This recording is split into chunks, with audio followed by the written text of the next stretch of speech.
আর দেশের বড় ঘটনা হচ্ছে আমাদের নতুন রাষ্ট্রপতি যিনি মাত্র গতকালকে নির্বাচিত হয়েছেন, সেই মির্জা ফখরুল ইসলাম আলমগীর উনি শপথ নিয়েছেন, মানে আনুষ্ঠানিকভাবে উনি রাষ্ট্রপতি হয়েছেন দেশের। অবশ্যই বড় ঘটনা।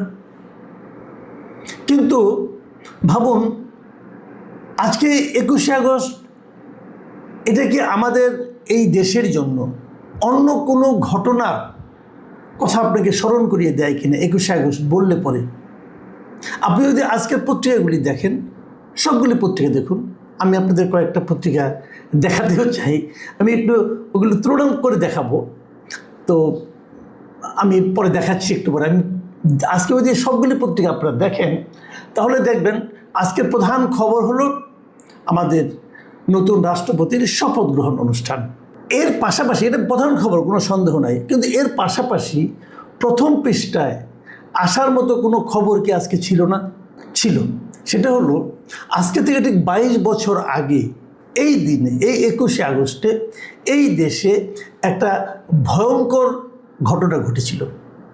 সেই ভয়ঙ্কর ঘটনা হলো একটা সমাবেশে, একটা জনসভায় গ্রেনেড মারা হয়েছিল, এবং সেই গ্রেনেড মারার কারণে আওয়ামী লীগের একটা সমাবেশ, যে সমাবেশে আওয়ামী লীগের তৎকালীন যিনি সভানেত্রী ছিলেন এবং আওয়ামী লীগের শীর্ষস্থানীয় নেতৃবৃন্দ ছিলেন, তারা সবাই সেই সমাবেশে উপস্থিত ছিলেন। সেই সমাবেশে গ্রেনেড মারা হয়েছিল, এবং সেই গ্রেনেডের মাধ্যমে, একটা গ্রেনেড না, বেশ কয়েকটা গ্রেনেড নিক্ষেপ করা হয়েছিল, এবং সে কারণে সেখানে 24 জন আওয়ামী লীগের নেতা কর্মী নিহত হয়েছিলেন। একটা ঘটনায়, কিন্তু একদিনের একটা ঘটনায় 24 জন আওয়ামী লীগের নেতাকর্মী নিহত হয়েছিলেন, এবং 400, প্রায় 300 থেকে 500, মানে 400 ধরে নিচ্ছি আমরা, মানে 400-র মতো মানুষের গায়ে সেই গ্রেনেডের স্প্লিন্টার বিঁধেছিল। কেউ কেউ মারা গেছে সেই স্প্লিন্টার নিয়ে পরবর্তী সময়ে, অথবা কেউ কেউ বেঁচে আছেন, এখনও কিন্তু দুঃসহ যন্ত্রণা ভোগ করছেন। সেই স্প্লিন্টার তার শরীরের মধ্যে এখনও আছে।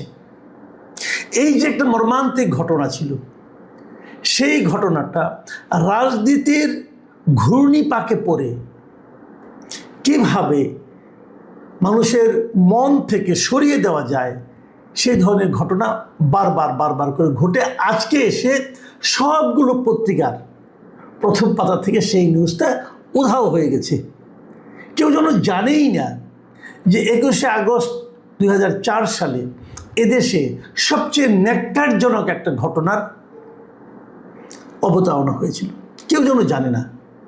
আমি আপনাদেরকে কয়েকটা পত্রিকা দেখাই, তাহলে আপনারা বুঝতে পারবেন যে এটা নিয়ে তারা আসলে কী করছেন। দেখুন, আপনি যদি আজকের ইত্তেফাক পত্রিকাটা দেখেন, দেখবেন তারা প্রথম পৃষ্ঠায় মির্জা ফখরুল ইসলাম আলমগীরের শপথ নিয়ে খুলনা মহানগরীতে কী হচ্ছে, তারপরে আপনাদের সেনাপ্রধানের বক্তব্য, তার ছবি দিয়ে বক্তব্য, রিজভি বক্তব্য, এগুলো দিয়ে তারা একটা প্রথম পেজটা ছাপিয়েছে। অথচ এই ইত্তেফাকে ঠিক 3 বছর আগে 2023 সালে আপনি দেখবেন বিভীষিকাময় 21শে আগস্ট আজ, এবং মানে এটাই ছিল মূল নিউজ। 3 বছরের মাথায় এসে এই নিউজটা হারিয়ে গেল। কেন হারিয়ে গেল? আসলে আমরা বরং, আমি আরও কয়েকটা পত্রিকা দেখাবো আপনাদেরকে, তার আগে আমরা বরং একটু দেখে আসি যে এই ঘটনার ধারাবাহিকতা কী ছিল। এই ঘটনা যখন ঘটে তখন ক্ষমতায় ছিলেন বিএনপি সরকার। বিএনপি 2001 থেকে 2006 পর্যন্ত সময়ে এই দেশের ক্ষমতায়, রাষ্ট্র ক্ষমতায় ছিলেন। তো তারা এই ঘটনাকে কেন্দ্র করে তারা একটা তদন্ত করেন, এবং তদন্তে জজ মিয়া নামক একজন মানুষকে এই মূল ঘটনার নায়ক হিসেবে চিহ্নিত করে তারা এই ঘটনাকে ভিন্ন খাতে প্রবাহিত করার চেষ্টা করেন, অথবা ওইটাই সঠিক ছিল আমি বলতে পারবো না, এটা তারা করেছে। 2008 সালে যখন তত্ত্বাবধায়ক সরকার এলো, আমি সংক্ষেপে বলছি, 2008 সালে যখন তত্ত্বাবধায়ক সরকার এলো, মানে তত্ত্বাবধায়ক সরকার যখন ছিল আর কি, 2008 সালে এসে তারা এই ঘটনাকে সিআইডি নতুন করে তদন্ত করলো, এবং 2008 সালে তারা 22 জনের বিরুদ্ধে প্রথম চার্জশিট দাখিল করলো। তখন আর কিন্তু বিএনপি ক্ষমতায় নেই। এরপর আওয়ামী লীগ 2011 সালে এসে একটা সম্পূরক চার্জশিট করলো। সম্পূরক চার্জশিট মানে আগে যে চার্জশিটটা দেওয়া হয়েছিল তৎকালীন সেনা সমর্থিত তত্ত্বাবধায়ক সরকার আমলে সেই চার্জশিটের বাইরে যে, সেটা কিন্তু 2008 সালে ছিল, সেটাকে চেঞ্জ করে তারা 2011 সালে আরেকটা চার্জশিট দিল, ওটা হবে না, নতুন করে একটা করতে হবে। আচ্ছা ঠিক আছে, সেটাতে করে সেখানে তারা তারেক রহমানকে আসামি করলো, আরও অনেককে, মানে তারেক রহমান সহ আরও 30 জনকে আসামি করলো, এবং সেই মামলা 2018 সালে 10 অক্টোবরে এসে সেই মামলা রায় ঘোষণা করলো, এবং সেই রায়ে মানে লুৎফুজ্জামান বাবর সহ 19 জনকে মৃত্যুদণ্ড দেওয়া হলো।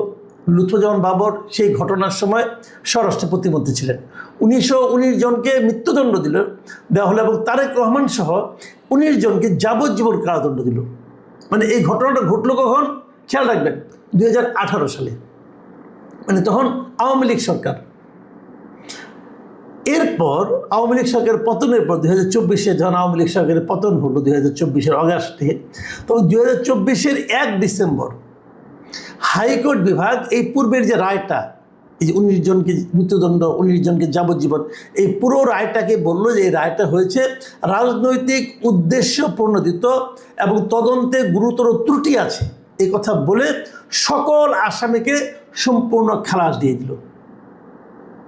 তার মানে কেউ এই মামলায় আর কাউকেই কোনো রকম সাজা ভোগ করতে হলো না। 2025 সালে এসে আপিল বিভাগ 2025 সালে 4 সেপ্টেম্বর আপিল বিভাগ এসে এই হাইকোর্টের রায়কে বলল যে ঠিক আছে, সর্বসম্মতক্রমে তারা রায়টাকে বহাল রাখলো। দেখুন, তারা বলল যে ওই যে আওয়ামী লীগ আমলে যে মানে আপনার যে বিচারটা হয়েছিল সেটা জোর করে নেওয়া স্বীকারোক্তিমূলক জবানবন্দির উপর ভিত্তি করে ওই সাজা দেওয়া হয়েছিল, যার আইনি ভিত্তি খুবই দুর্বল। শেষ, এখন সবাই কিন্তু মুক্ত। কিন্তু আমার প্রশ্নটা অন্য জায়গায়।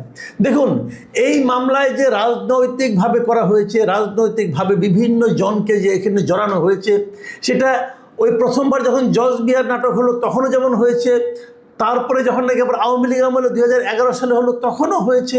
এটা বোঝাই যাচ্ছে যে এই মামলায় রাজনৈতিক ব্যক্তিত্বদেরকে ইনক্লুড করা হয়েছে, তাদেরকে নানাভাবে হ্যস্ত ক্ষতিগ্রস্ত করার জন্য। তো হাইকোর্ট এটাকে মানে আপনি এটাকে বাতিল করে দিবে, খুবই স্বাভাবিক। কিন্তু প্রশ্ন হলো 2004 সালের 21শে আগস্ট কি গ্রেনেড হামলার একটা ঘটনা ঘটেছিল? সেই ঘটনায় কি একটা বিপুল সংখ্যক মানুষ আহত হয়েছিল? সেই ঘটনায় কি 24 জন লোকের মৃত্যু হয়েছিল? হয়েছিল। যদি হয়ে থাকে, যারা মারা গেছেন, যারা আহত হয়েছেন, তাদের কি বিচার হবে না? তারা কি বিচার পাবে না? তাদের পরিবার কি বিচার পাবে না? এই প্রশ্নের জবাব কে দেবে? এবার যখন হাইকোর্টে এই মামলাটাকে সবাইকে বেকসুর খালাস দিল, তখন হাইকোর্টে একটা কথা বলা হয়েছিল যে এই মামলাটার পুনরায় ভালোভাবে তদন্ত করা হোক। সুপ্রিম কোর্টে যে সে ভালোভাবে তদন্ত করার ব্যাপারটাকেও তারা বাতিল করে দেয়, তার এটা করা দরকার নেই। আদালতের উপর আমাদের ভরসা রাখতেই হবে, আমরা আদালতের উপর ভরসা রাখছি। তাহলে সুপ্রিম কোর্ট যেটাকে তদন্ত করার বিষয়টাকে বাতিল করে দিল, তাহলে যদি বাতিল হয়ে যায়, তদন্ত না হয়, তাহলে এই মামলা কি শেষ?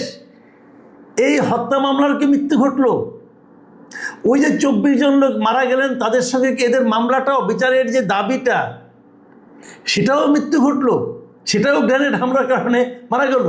ওটাই মারা গিয়েছিল গ্রেনেড হামলা, সন্ত্রাসীদের, দুষ্কৃতিকারীদের গ্রেনেড হামলা। আর এখানে রাজনৈতিক হামলায় কি এটাও শেষ হয়ে গেল নাকি বিচারিক হামলায়?